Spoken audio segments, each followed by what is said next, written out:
Blizzard Warrior or Naturia Rock. Yeah! To collect dust on store shelves before it even released. Just under a month after Hidden Arsenal Chapter 1, we would have a momentous occasion for the entire community. The first in-person YCS in 2 years. Flamvel or Ziquius already had a secret. And with it came the return of large in-person events for Yu-Gi-Oh! After the last 2 years only saw online digital events. Sure enough, this event did not disappoint with showcasing. Oh, Charlotte was with 10 of the so top much 32 fun. Going to the new big deck in the format, Prank Kids Adventure. Source Soltini and Fluanderies also held significant top cut representation, with the Adventure engine itself being present in over half of the top 32, being by far and away the biggest impact change of this tournament. Based would also see its first showings here under the name DPE Adventure Synchro, and another up-and-coming deck, Adventure Cybers Eldritch, would also have a showing, sporting a This similar was game plan a to Base, 1 while week both deck. taking advantage of illusion of Adventure chaos and Cybers magician Lich souls was for what really kept me power. out of day The Elijah 2 two at this aforementioned event. Prank Kids I Adventure. went The and side built heavily it, and then packed of out course it with was Super banned Bowl, almost Source Soul Adventure immediately. with Token Collector, and Flew with Droll and Lockbird. This showing Schmidt from the said Adventure this engine format would was only get very more powerful bad. I as agree. another I tournament would agree with that competitor too. was just around the corner.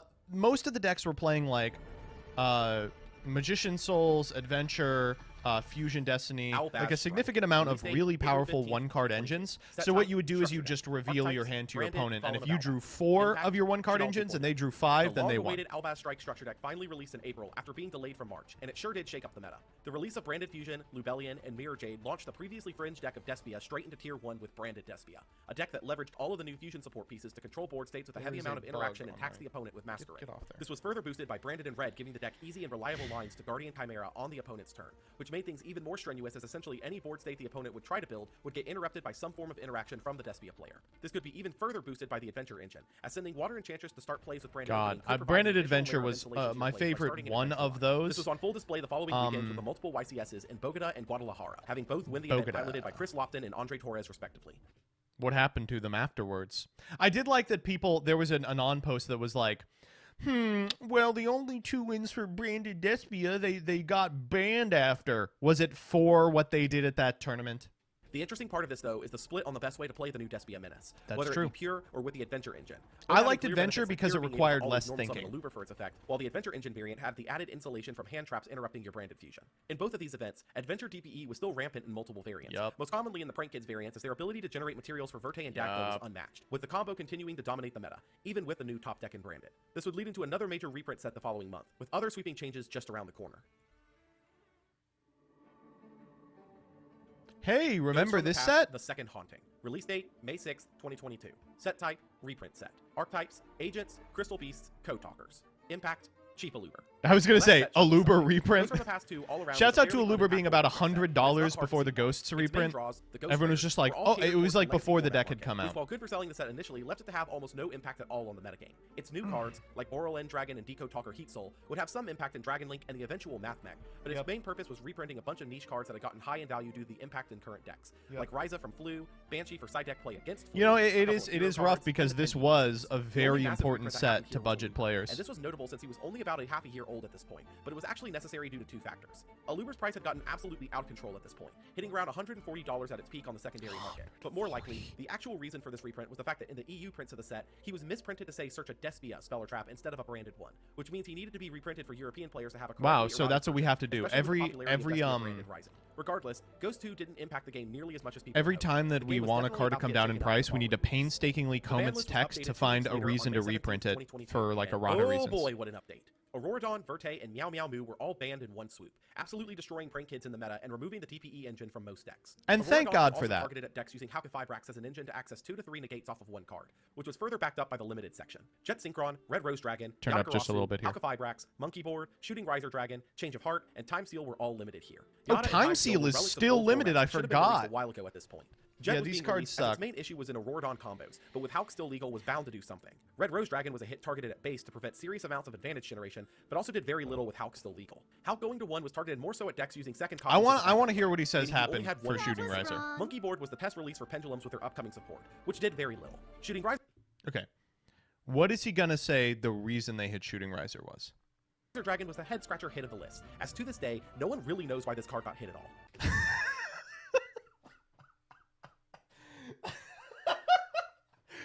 Is he wrong, though?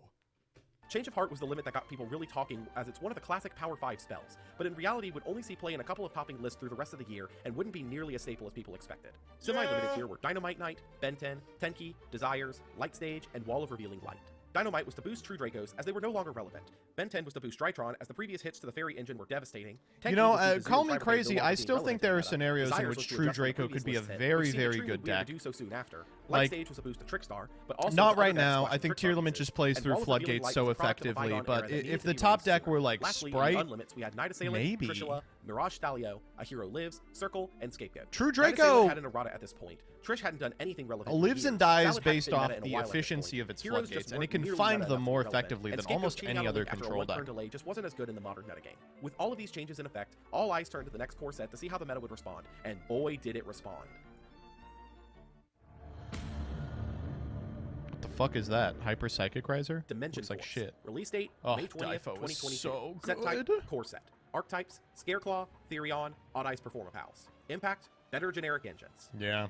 So, Dimension Force. This is an odd set to talk That about in happened. retrospect because what it did was either extremely Dimension short-term Force? or isolated to a couple of select cards. Kind of like Battle of Chaos before it. Go figure. The big What topic of the set was whatever undoubtedly happened Therion, with a series of Scareclaw? monsters I that remember equip either people were monsters of the same tinkering type with or it. other Therion monsters to themselves to gain advantage, with their primary playmaker, Regulus, being a machine that can either provide an Omni Negate on board as a monster or give a monster love his equipped to the same hands. effect. They just Therion look like King Regulus shit. being a machine and evolving equipping other machines immediately brought ABC into the picture, as their union-based strategy clearly synergized with the Therion game plan. There were also the Scareclaws, a series of Remember how monsters much that primarily level 3 and Tombox special summon hyped themselves up from hand to a zone next ABC to another Scareclaw Therion? monster, What a immediately dog drawing shit comparisons to deck. the Burning Abyss in the community. Unfortunately, they wouldn't do much in this span of time, but Yeah. would be considered as a supplemental engine for another deck in a few months. Yep. Odd Eyes Performapal would get some interesting support here, focused on the cover card of the set, Odd Eyes Pendulum You know, Brass it's Dragon, so the weird first that ever Odd ritual Eyes pendulum monster. Performapal had It could either an be ritual entire summon or new pendulum summon set from the of hand, support, provided a spell including negate like to some move itself from the decent field to the pendulum scales, zone, and still and did search the nothing. ritual spell while in the pendulum zone, bouncing itself to hand after. While all of these effects were interesting, Odd Eyes would continue to have no presence in the meta due to the lack of power coming from Pendulum at the time,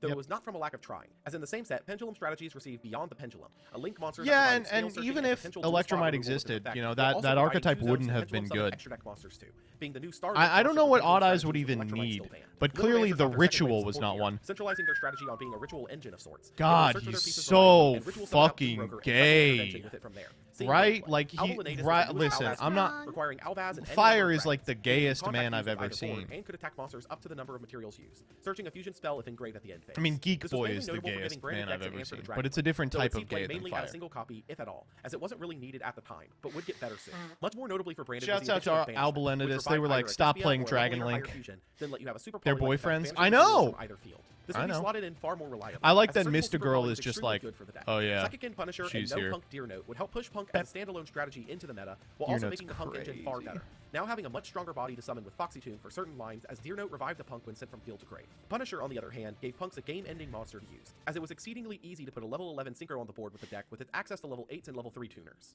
Exosistor Magnifica would be the end boss of the Exosister strategy, being Exceed of 2 Exosister Exceed Please monsters, play which would banish the card Exosister. the opponent controlled and tag itself back into And one of we its all materials on a answered, quick effect. no. This still wouldn't make Exosister playable, but it was No, once we're again a good. step in the right direction. Illegal Knight was another searchable interaction point for the adventure. Damn, this is Able to maybe bounce one of the too hard most to hyped opponent cards control ever with a that quick did effect to give nothing. itself to the It was opponent. good for We like saw some Plunder play in to put a certain builds dark with the monster on their side of the but not nearly field, as stable but play as even Frenzy then it was. before. Dynamorphia got Frenzy, which let them fuse from the deck and extra deck, and Rexstrum, the boss monster of the deck, who shuts Oh off the boy, effects of all skill opponent's drain. monsters whose attack is greater or equal to your life points, and could make all monsters the opponent controlled have attack equal to your current life points. While this certainly boosted Dynamorphia's playability, it would continue to see little success overall, as dropping your life points in half repeatedly does put you in an extremely precarious Have you seen the new DB Lastly, Grinder Red vid? Blank got a No, new what wave is support it? here that would see splash play in certain brews of brand. Ambulo No long-term Melodies. success due to We'll jump over there real quick.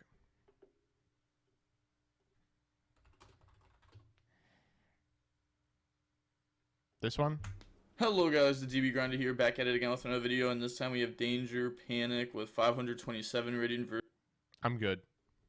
due to its bricky nature. The salt one?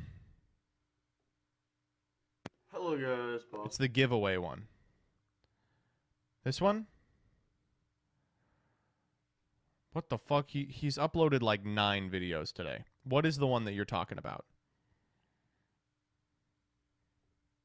Hello guys, the DB Grinder here, back at it again with another video, and before we hop in, I'm going to be doing a giveaway for 2 Alti Pot of Desires. All you have to do to enter the giveaway is like the video, subscribe, and comment anything down below, and you'll be entered in.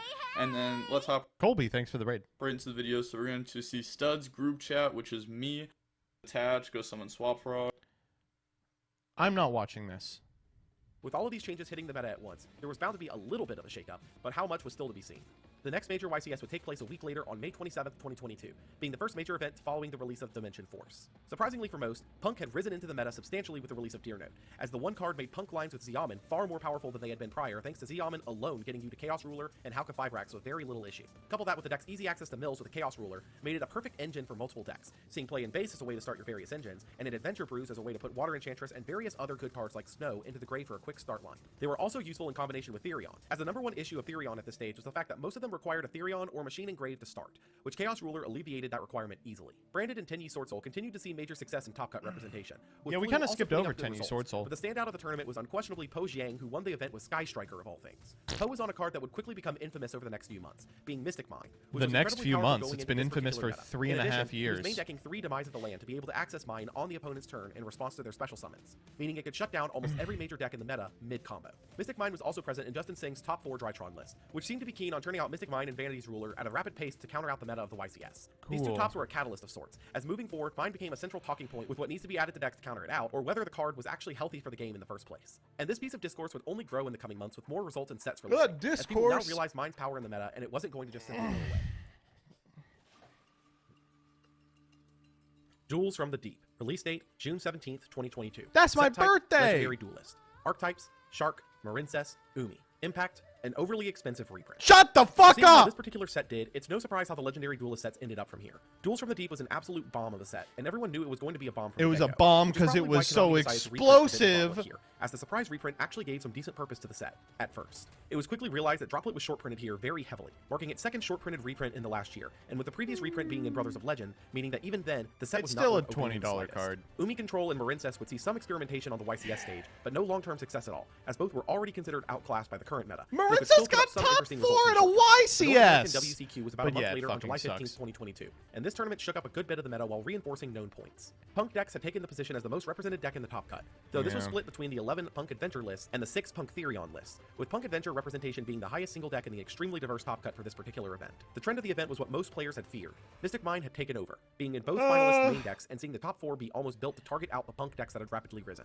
Hanzo Lagiro would win the event with Sword Soul Tenyi, notably main decking 3 Mystic Mine Hanzo and 3 Lagiro's Rivalry of sec- Warlords to second counter out win. the meta, as those cards specifically were Back able to to target out back. Punk, Branded 10 Destiny, years and apart. various other decks between those two floodgates alone. Ryan Yu would make second with Sky Striker, dropping the previously popular Demise of the Land for more targeted removal like Offerings of the Doom. Pascal Magnat would make third with Flu Honorees, utilizing a Samorg engine to generate further normal summons for the Flu monsters. And Elijah Green would shock many by finishing fourth with Marincess, able to make an Aqua Argonaut to control the game with her negation. After the top cut showing here, Mystic Mine clearly had a target painted on its back, and most players were not playing a main deck out to the card, which would change over the next month as we began to see more and more players main decking a copy of Harpy's Feather Duster or Cosmic Cyclone just to not lose to the Mine matchup. With all of that in line, the meta would change before the next major tournament came around, as arguably the most powerful single set of the year was just around the corner.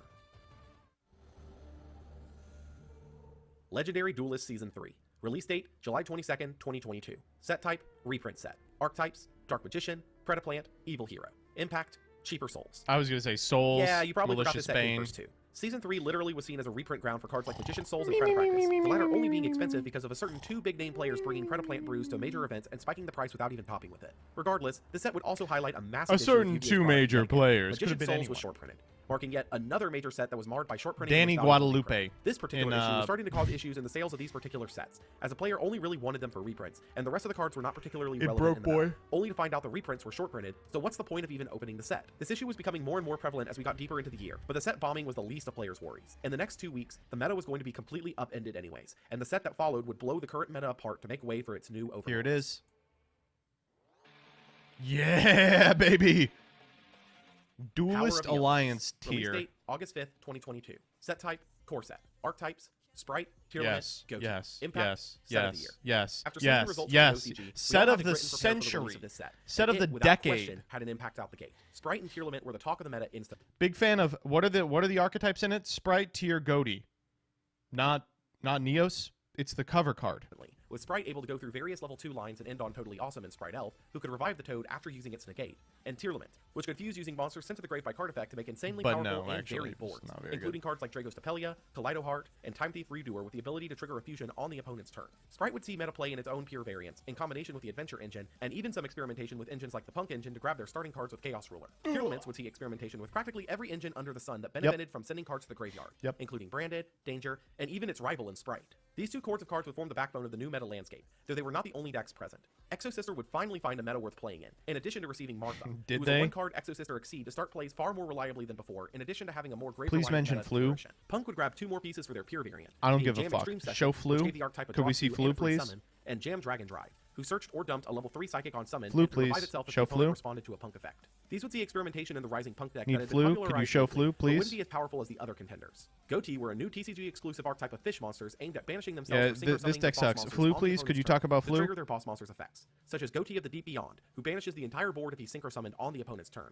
though the archetype was not quite good Just enough a little for only half Flu? of their support. Vernisylph were an archetype of earth fairies that discarded themselves and another monster to perform an effective Yeah, special these summon on probably Earth should be Spring, mentioned. which did Flu? nothing on We release, got but were Flu? notable Can due we to talk synergies about with an Flu? archetype released I know in they the didn't get OCG new by this stuff. point, Flu? which we'll get to Where's the soon. Flu? Mathmech got an insane boost to their viability Oh. in Circular, who set up your grave for Mathmech plays and search Rest for in super peace, factorial to make Mathmech. Laplacian on the opponent's turn for What a prime fun interaction, 2 weeks leading we to a had major boost in pretending this was popularity for the playable. archetype. Ultimate Slayer was a new spell that let you remove specific Now extra deck talk threats about without Flu. responding by sending a monster of the same super type from your extra deck to the grave, which saw play in some side decks as an out to specific meta threats, such as the Toad Elf board and fusions from Tyr. Garura was a TCG exclusive that without exaggeration changed absolutely everything about the game compared to the OCG, as it could Yeah. be summoned with Super Poly using any 2 monsters with the same type and attribute, but different names. This made almost every board breakable with Super Poly thanks to this and Mud Dragon both existing, turning Super Poly overnight into one of the best tech choices in the game. Lastly, Morphtronic Telephon had an FTK loop associated with it, but its inclusion here was far more alarming than initially thought. Yeah, With the inclusion this of all the card Morphtronic ended up support slated not for the being next good. Legendary Duelist set, this indicated that the TCG would not be receiving that set at all, rather that its pieces would be split and sold in other sets. Normally, this wouldn't be an issue, as most Legendary Duelist sets are subpar all around with maybe 1 or 2 standout cards. But this one particular was case actually different. good. In the OCG at this stage, a certain set of cards from this cancelled set were terrorizing the format without any sign of relief in sight. And if we were receiving these in one of our upcoming sets, then the meta would have to prepare, as it would upend everything. Without question though, Power of the Elements changed almost everything about the game, ushering in a new meta overnight, and this was on full display just a few weeks later. The European Championship happened from August 19th through 20th of 2022. And all eyes turned toward it to see how the new set would completely upend the meta. Unsurprisingly to most, Sprite and Tearlament took the majority of the top 128, with 98 spots going to these archetypes alone. Beyond that though, what was absolutely shocking were the decks that made the top 4. Coming in fourth was Matteo Giuni on Live Twin Sprite, which was the highest placing Sprite list of the tournament. As it turned out, remember Super that Polarization this for Garura is- completely punished this is suboptimal EU, so opponents it's from not Sprite real. players, which ended up being extremely popular with some players in the tournament. In third was Lars Jungenir on Altergeist, which was made to bring a ton of hate for the 2 big decks of the format in the form of Lava Golem, Cypher Gear Gamma, Demise of the Land, Metaverse, Yeah, and yeah, the yeah. boogeyman of the format, Mystic Most Mine. intelligent Mine was EU extremely deck popular list. here following its breakout success in the previous For YCS fun top region. cuts, Yeah, as it was exactly. poised to counter out Sprite entirely while also holding a great matchup against Tearlament, allowing off-meta decks to shine. And second was Zeo Mundry on Danger Tearlament, which was Okay, quickly that's garnering like the a good nickname of deck. Casino Tier, as the deck had a significant number of random discards and I mills think to I start think it their is play really style cool thanks to that the they tier have monsters like and a the Dangerous, training whose discard effects region could for similarly people who trigger the can't tier hack it monster in the effect. CSM The yet. standout card here was specifically Curious, as he allowed a specific dump with his on-summon effect to trigger whatever effect was still needed, and this would be iterated on in future tournaments to take better advantage of this particular effect. Winning the entire event here and taking the world by surprise was Marcus Patel with Rika Sun Avalon, Yeah, who see? used the newly Exactly. released Con to tribute the opponent's monsters for his own Rika effects to control the board effectively. While the deck was powerful, it heavily benefited from a surprise factor in DDD this topped your tournament, Mickey as people Mouse had prepared tournament. so Yeah, heavily it for got Tier top Sprite that the 16 Rika and matchup died was an unknown instantly. factor, We which didn't was let supported by it the fact that this was one win of the like last tops Rika Rika. Avalon would see on the major event stage this year. With these results in the bag, Oh, people began it's to the shift their focus away 48 from card Sprite, Rivalry as of Tier had Warlords outperformed it here deck. and was No quickly one going has to be any the better out deck in to a few months, with discard. Brutus rolling away. Whoa. But that's not the end of this tale. Another side set was NA just around the players corner, lose to and while mine. many had already Enough written it off as people not lost to powerful, mine it in was going to EU shake up that the meta significantly. Altergeist made top 4. This just isn't going to work for you, Rebecca. It's Tactical just Masters. Release date August 26, 2022. Set type deck building set. Archetypes Valence, Labyrinth, Runic. Impact. Wait, A you're level bunch 2? of On the initial women release, really Tactical Masters liked was written off playing by the most of community, lesbians. as the major archetypes of the set had no success in the OCG. However, this would rapidly change in the TCG with Runic, a control archetype focused on banishing cards from the top of the opponent's deck by sacrificing their battle phases, aimed at making the opponent deck out. 2 factors would change how this particular archetype was received in the TCG compared to the OCG. The first we and got foremost the is the 2 so we could play it in OCG, Sprite. Mystic Mine And had been banned for Mystic some Mine time, exists. But in the TCG, one of the best stalling and control options in the game was still available at 3 copies, meaning that Runic, a deck entirely about controlling the game state to mill the opponent out, heavily benefited from this, seeing a rise in popularity of Runic Mine decks. The second was the fact that the best fusion of the deck, Hugin, was a level 2. This little detail meant that every quick play Runic spell could be used as a starting spell for Sprite, forming the deck Runic Sprite off of this interaction, which would quickly become the best Sprite variant in the format. As for the other 2 Her name archetypes, is Huggin, Labyrinth was by a the trap way. deck that played heavily into a control standpoint, but was just too slow to be a meta threat compared to the big decks at the time. Valence, on the other hand, were just lacking about everything needed to be Valence meta are viable, not seeing a fucking lick of competitive terrible. success They're compared just to its not contemporaries. good at all. The true power of Runic Sprite would be seen soon enough.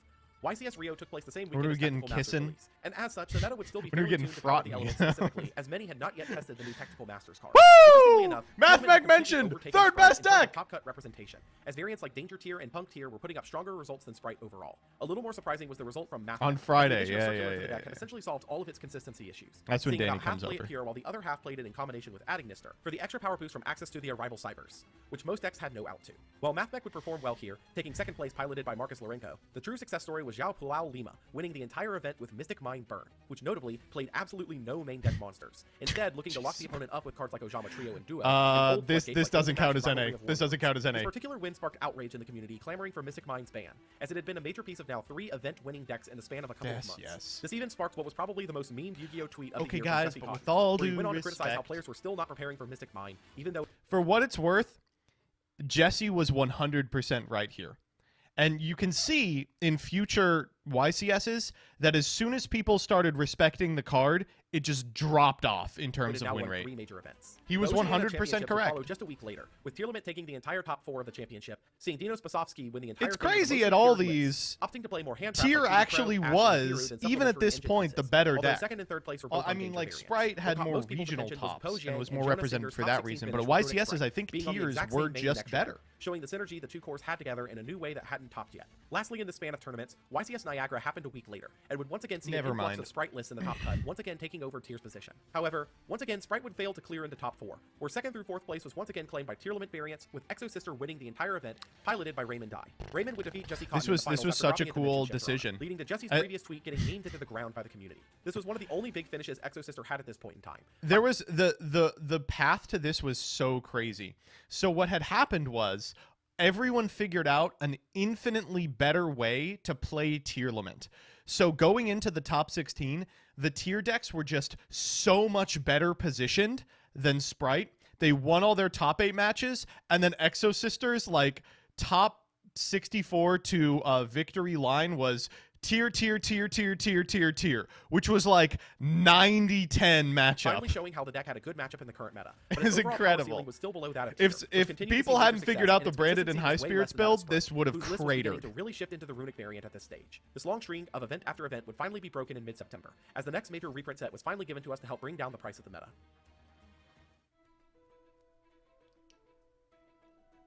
Tens of the Pharaoh's Gods. Release date, September 16th, 2022. Set type, Mega Tens. Archetypes, almost everything from the 2021 core sets. Impact, lowering the barrier to entry. The 2022 Megatens were released to us in mid-September, and with them came a major lowering of the cost of the meta. While major decks like Sprite and Tier were still extremely new, major staples of the format had been out for some time now, and these 10s brought some much-needed reprints to bring their prices down, including Pot of Prosperity, Forbidden Droplet, Lightning Storm, Diviner of the Herald, various hand traps, and the Diviner, branded that's a SPF card rule. that fell In off. addition, the 10s also brought a couple of new cards to support the Egyptian god cards, most notably the Revived Sky God, and also a couple of other odd support pieces like Link into the Vrains and Rainbow Bridge of Salvation. Salvation would actually see some experimentation in Tierlament build for a time, as its search was for any field spell and a Crystal Beast monster, being able to search for Pearl Rhino and Emerald Tortoise, which was an Sorry. Could you explain why the watch bar on your reaction to the Ackman video on the Progressi channel is red? Did you watch your own reaction? Yeah. I wanted to make sure that I stood by the stuff that I said. I didn't want to watch it back and be like, wow, I was unnecessarily mean. I wanted to make sure. But also, I watch all my own videos. I legitimate, like, why would I want to watch other people's content? If I wanted to watch a video on another channel, I'd just make it on mine. Aqua for your tier fusions. Link into Vrains, on the other hand, was seen as useful almost exclusively I for love magical to lucky click tiers. on my Would videos go and on to go, see wow, great what a play good from video. Storm Card's release. Beyond these, nothing would really change meta-wise from this release, just make the game a little bit more affordable to newer players, which could also be said for the release that happened 2 weeks later. No, I do obsess over Legend of the content Crystal that Beasts. includes me. Release date, September 30th, 2022. Set type, structure. I'm always like, Archetypes, "Oh." Crystal Beasts. I will Impact, say a lot of double the down time I'll say reprints. something While this deck's inflammatory on release, stream Legend and of then the it'll Crystal end Beasts up was on a set to be an clip interesting channel, structure deck for and the then I'll watch TCG it back and I'll solely be because like, of the reprinting no, fast I following the handled Dimension myself Shifter. pretty well That there. impact was taken away from it slightly due to both seeing reprints in the I have Megatons this just like 2 weeks disease prior. where in the Beyond that, moment I there's nothing feel good like from I'm this just particular being release, outside of the fact unhinged that and it was a like precursor to the long-awaited talking Bandless like update and that followed just 3 being days really later. super The mean, TCG and then I'll ban watch list it was back and I'll be officially like, updated on nah, that's October 3rd, pretty normal. 2022, after calls for updates from months from the community. Newly banned were Fairy Tail Least Snow, Ronin narcissistic Conan, Twitch Alka streamer. Fibrax, That's Chaos fair. Ruler, That's and Red fair. Reboot. With Snow being a tier and branded hit, Ronin being clearly meant for Sprite, Halcyon Ruler being targeted at the Punk engine, and Red Reboot just being a generally good hit to Thank help God trap this decks in the card meta. was banned, Newly by the way. limited were Fuck Steam the this Cloak, stupid Cyberjar, ass. O-Lion, Septitoad, Spellbook of Judgment, and a Pointer of the Red Lotus. Steam and O-Lion were originally banned because of Halka-Fibrax. Cyberjar and Judgment's time being meta threats had passed. Septitoad could be released if Ronin Totem was banned, and a Pointer was one of the most annoying cards to face. The when playing ban list against that Sprite, ruined which was the main Yu-Gi-Oh! abusing deck at This this ban point. list was Completely fine. released from this list this go around were Dynamite Knight, as True Draco was past its prime, Ben 10 to help boost Drytron, shooting Riser Dragon as it shouldn't have been limited in the first place. Fusion I like Destiny they as just Bird were Game like, was now banned. Nadir you Servant can as have Dark this Medica had back. left the meta. Trickstar Light Stage as Trickstar had left the meta, and Wall of Revealing Light as the cards it enabled like last turn. Light Stage was weird because it could have been brought back at any time of the last 5 years, but the only time they brought it back was when it could actually do something. It was like in Sprite lists for a while. As you either needed to summon 2 Swap Frog or play a variant like Life Twin or Paleozoic. Meanwhile, the only major hit to tier was the banning of Snow, which had been a problem card in other decks like Branded Despia before, so it's not like it was a direct hit to tier. While the Pure Sprite variant absolutely That said, took a big hit here, the snowless notably, Runic Sprite tier seemed to be the builds way that to were move forward with the deck playable into for the new just format. a little As bit heavy of control time plan were versus the pretty resource scale of tier seemed underwhelming. to be extremely powerful going into Eucorrect 2 weeks later. YCS Utrecht was a big stage for the format following the Yeah, October see? ban list, as it would be the one big event before I mean, Darkwing this is an Blast EU Weekend. event, The top you deck know, for this that's event why showed we the have world that Math Runic Sprite Mech. was absolutely the best way to play the deck after the loss of Ronin, and this was further backed up by a mirror match finals between Runic Sprite players Joshua Schmidt and Din Kaboy, with Joshua taking the win for This his list third was YCS so win. cool. Both players were This on list similar was lists, so playing neat. new inclusions to the deck like Apira for a free draw, Cap Shell for a free draw, and Hyperia Wind Up is Kitten just the for a bounce worst to card hand off ever, Gigantic by the way. Sprite. Joshua had an interesting inclusion in his deck in number 29 Mannequin Cat, who let him summon specific threats to shut down matchups directly from his deck, which he sided in, like Tetsudo, Would you? Would you? Wrath Numen against Tearlament, and Thunder King Ryo against Sprite. In addition to this showing, both players beat Life Twin Sprite list to make it You into the final, would? showing It's a variance dominant turtle. nature. This event set the stage for Runic Sprite to be the big deck to beat in this format, but if that would hold was yet to be seen, as the next core set was only a week away, and it brought with it cards that would upend the meta as we knew it. Yeah, this is the best Bistio. Darkwing Blast. Look how mad he Release is. date, October 21st, 2022. Set type, core set. Archetypes, Blackwing, Blackwing. Bestial, Kashtira, Goatee. Impact, DD Crow's Big Brothers. Darkwing Blast was Impact an interesting core set, to ruined say the least, Yu-Gi-Oh! And it absolutely shook up the meta in multiple ways, primarily through the releases of Bestial and Kashtira. Bestial was a set of dark and light dragons. that mostly Kashtira shared the Smash effect of special Tira. summon themselves from Fenrir, hand one of by the most banishing a lighter overhyped monster cards of from all higher planes time, graveyard, retains which its became a quick value effect just if the because opponent it's going to be controlled good when we get the Each had next their own wave. unique effects too, with Magnemut triggering on summon to search a dragon in the end phase, Druiswarm sent a special summon monster to grave when sent from field to grave, and Baronir And dumped a branded spell Saronir, trap from deck who to is send. there too. The outlier of the You know, archetype he's was the Bestial there. Rebellion, who lacked the summon effect, could be discarded to search for any other Bestial monster, could summon itself from hand or grave by tributing a level 6 You or said it higher was dragon, good. It was and could activate good. a branded continuous spell trap from deck once per turn. These would immediately see play in practically every deck in the format to varying ratios, with smaller ratios of Magnemut and Druiswarm in most decks and heavier ratios including Baronir and Lupelian in decks using branded cards like Branded Despia, as they had the ability to banish darks from the opponent's grave in response to effects, so they specifically could be used to counter out Tearlament monsters using their fusion summon effects. Right. Kashtira was the other major archetype introduced here, being a series of level 7 monsters that could special summon themselves if you controlled no monsters, I have to each having take an a effect to pee-pee. search a Kashtira card and Let me another know if effect he to says banish a card from the opponent face down when attacking or when the opponent uses a monster effect, with Fenrir searching a monster and banishing a face-up card on the field face down, Unicorn searching a spell and banishing from the opponent's extra deck, and Ogre searching a trap and banishing a card from the top 5 of their deck.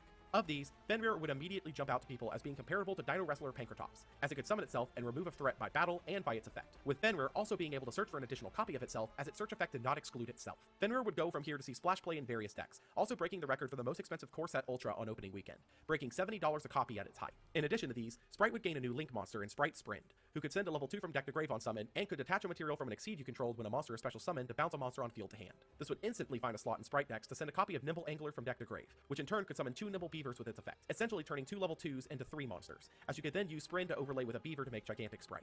In addition to this, it would also be slotted into Tearlament, as its ability could send a Merly from deck to grave to trigger her fusion effects when needed. Sprite would also gain Double Cross, a trap that let them steal an opponent's monster and either summon it to a zone a link 2 points to, or attach it as a material to a rank 2 Exceed. Tearlament would get a new fusion in Rolkalos, which can negate effects that special summon and revive herself from grave when sent by a card effect, giving Tearlament an option to prevent Nibiru. Heartbeat, which operated as a searchable Mystic Mine outfit. God. And Scream, Thank which God operated that as an they additional printed mill Heartbeat. three and a That's trap what I'll card say. when sent to Thank the grave. Spellbound fucking operated Lord. as a weaker version of Dimensional Oh, Barrier that that fuses that's Link what monsters, while also being Spellbound resilient looks towards all like? summoning mechanics, but only Whoa, when that monsters is not already what it looks like in They real tried to life. find minor success with Just Camellia looks and like a Wolfric, mess using in combination secret. with the Vernisylph cards, which also gained new pieces in Misting Seedlings, which searched an Earth Fairy with its effect, and Vera, who was the boss monster of the archetype, able to steal an opponent's monster and make it Earth on your turn, revive an Earth on the opponent's turn, and negate a monster effect. Vernisylph of the Quacky Ducky is so crazy. Goatee received further support, but would still be missing that last Thank enabling God piece for to be meta Google violent. him. Lastly, Destructive Oh. Daruma Karma Cannon was a new TCG exclusive trap that flipped the No board face way down this made and it then in. had each player send monsters that are still No face up way to the this graveyard, made it in. being one of the few ways to remove cards What? unaffected by card effects, as it forces the player to do it, not Karma Cannon itself.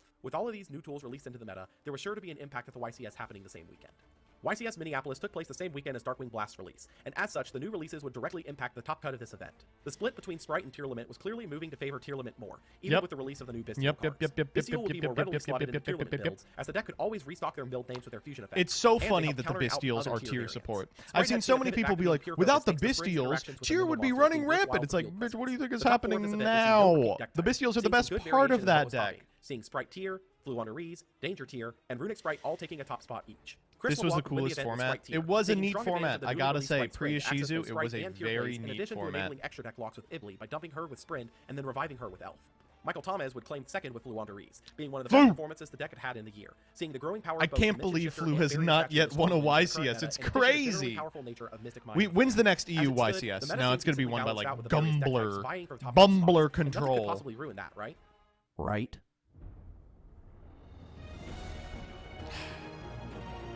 It won a 3v3 Magnificent YCS. Maidens. Release date November 4th, 2022. Set type Gishki is winning Leon Trust. Archetype Sky Striker, Witchcrafter, Mayakashi, Ishizu. Impact milling for days. Impact.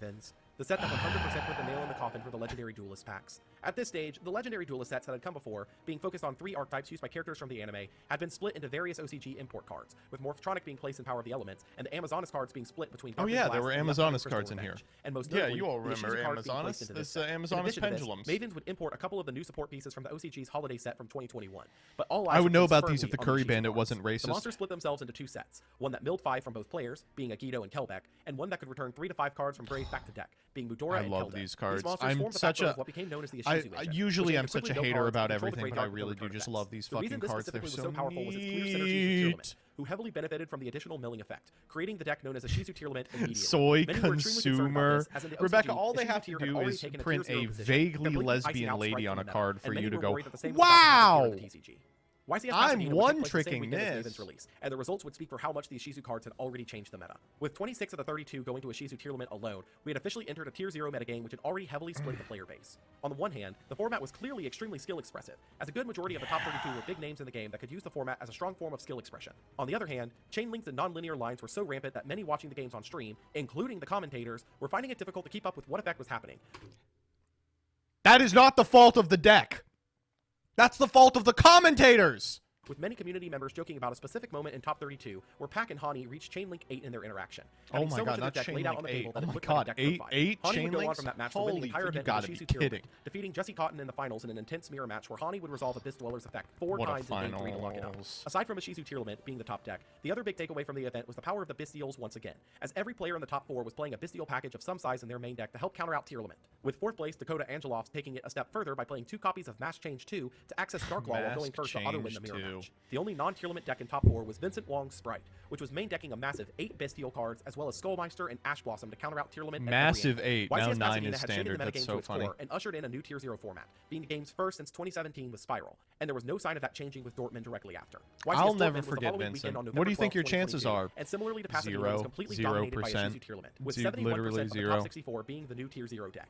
Flu would have a stronger representation in the Yeah! and Flu the multiple other decks mentioned! making the cut, but Tier was still strangleholding the majority of the top cut, keeping over the percentage needed to be considered Tier 0.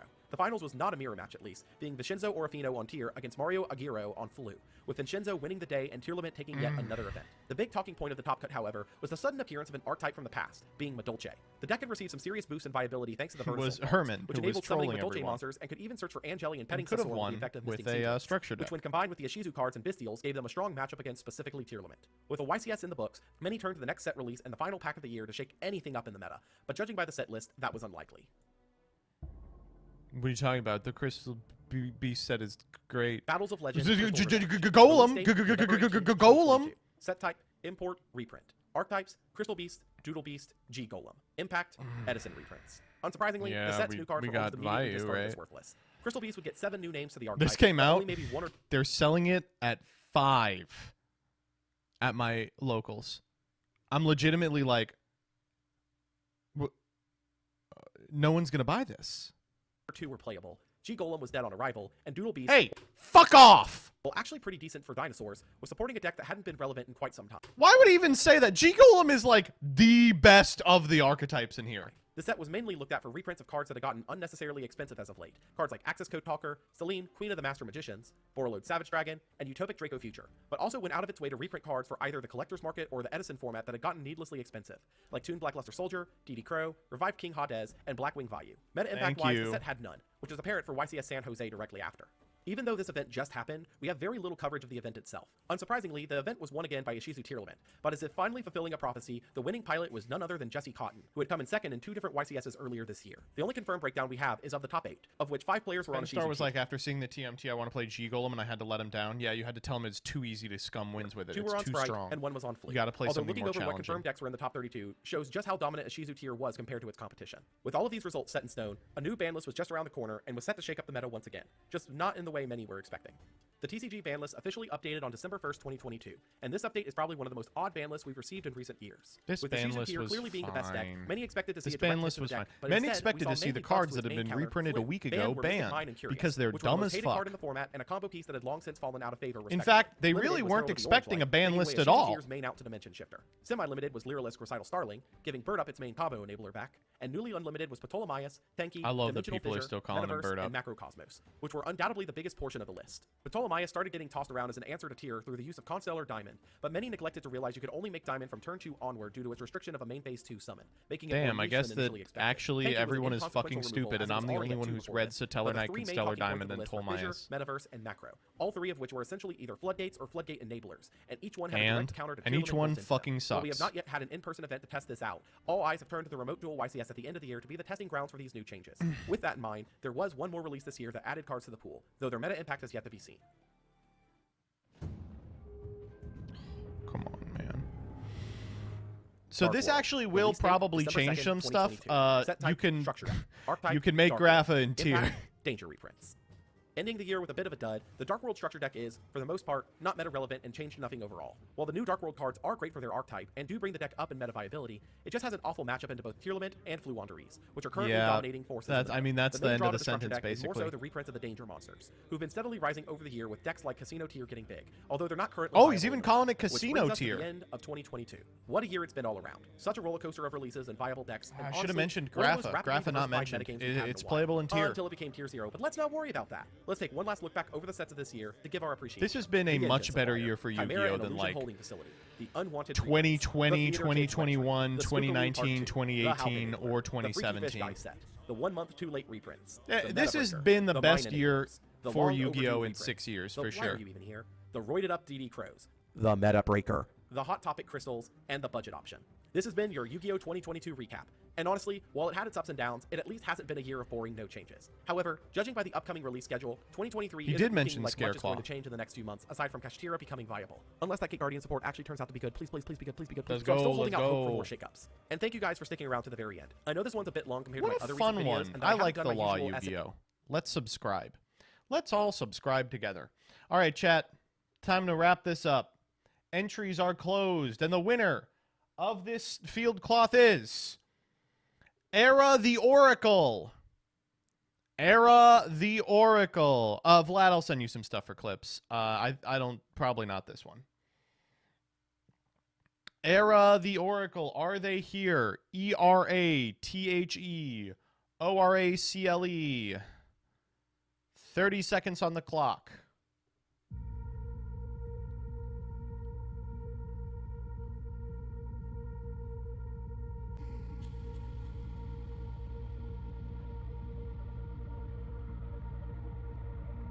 Ten. This is actually 1.5. We'll give them like 5 more seconds.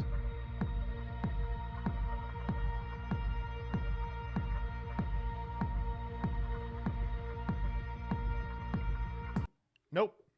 Sorry. All right, new winner, new winner, new winner. Here we go. Mage Kirby's. Are you here? 30 seconds. Non-sub with 1 entry, true. 10 seconds. Says they're here. Well, I'm not seeing them say anything. He spoke, he didn't. He did! Congrats, Mage Kirby's. Wow, incredible. I will be contacting you for your shipping information. All right, rigged chat, absolutely rigged. And Mage Kirby's, I know that you'll just be sending it back to me because we are laundering money on this channel. That, of course, is a joke. I am going to throw you over to someone else. Let's see who's streaming. We've got Mr. Coder is doing Retrocember. That is a portmanteau of Retro and December, and he's playing Beautiful Joe. That's fun. All right, I will go raid Coder. Everyone, let him know who sent you. You know, say Bussy or something. Who fucking knows? I'll be back at 6 p.m. tomorrow Eastern Standard Time, and I'll actually be there on time. We're going to be doing a couple of things. Obviously, we're going to be doing Jank Bank. We're going to be doing a Twitter thread. We're going to be doing a Saga React. And we are going to be doing a reaction to your progression series with the one, the only Douglas Seif. It's going to be a big gay time. I hope you will join me for it. Bye.